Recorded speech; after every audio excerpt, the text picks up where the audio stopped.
So Pranitha, master Karthik சொல்லுங்க. ஆடுகளோட நீங்க அழகா ஒரு உணர்வை பதிவு பண்ணியிருக்கீங்க. எப்படி ஷூட்டிங் ஸ்பாட் இருந்துச்சு, எப்படி நடிச்சீங்க? ஃபர்ஸ்ட் பிரணீதாட்ட கொடுங்க மைக், அவங்கள்ட்ட இருந்து கேட்கலாம். எனக்கு ரொம்ப ஜாலியாக இருந்தது. அப்புறம் என்னை சூஸ் பண்ண டேரக்டர் சாருக்கு ரொம்ப தேங்க்ஸ்.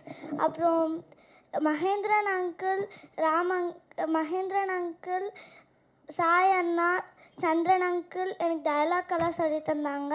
அதனால ரொம்ப தேங்க்ஸ். அப்புறம் cameramans Arulmozhi Cholan uncle, Siva uncle, அவங்கெல்லாம் நான் அழகாக பண்ணதெல்லாம் திருப்பியும் போட்டு எனக்கு காட்டுனாங்க. அதனால ரொம்ப தேங்க்ஸ். அப்புறம் நீங்கள் தான் படத்தை நல்லா பார்க்கணும். பார்த்துட்டு நல்லா எழுதணும் உங்களை பற்றிலாம். சொல்லுங்க. கண்டிப்பா தியேட்டர்ல பாருங்க. சரி, அந்த ஆடு வந்து ஷூட்டிங் அப்போ ஓடிச்சா இல்லை உங்களால பிடிக்க முடிஞ்சுதா? அந்த ஆடோட நீங்க எப்படி நடிச்சீங்க அதை சொல்லுங்க. ரொம்ப குட்டியா இருந்துச்சு ஆடு, கம்ஃபர்டபுளா இருந்ததா? எப்படி? கம்ஃபர்டபுளா இருந்தது, தூக்க முடிஞ்சது. சரி.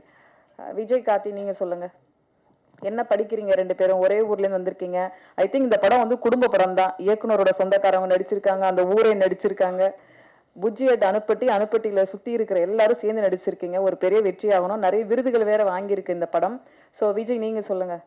அது உண்மைதான். நான் இந்த படத்தில் நடிப்பேன் எனக்கு முதல்ல சுத்தமாக தெரியாது. ஆக்சுவலி இந்த கூப்பிட்டாங்கிறதுக்காக வந்தேன். என் தம்பியை நடிக்கலான்னு பார்க்குறப்ப என்னதான் வேணும்னு இவர் திடீர்னு முடிவெடுத்து கூப்பிட்டாரு. நான் கொஞ்ச நாள் இவர் வீட்டுக்கு போயிட்டு வந்ததில் அவர் என்னை பார்த்து எனக்கு பிடிச்சிருச்சுன்னு கூப்பிட்டாரு. எனக்கு ஃபஸ்ட் டைம் கேமரா முன்னாடி நிற்கிறேன். எனக்கு எதுவுமே பண்ண தெரில.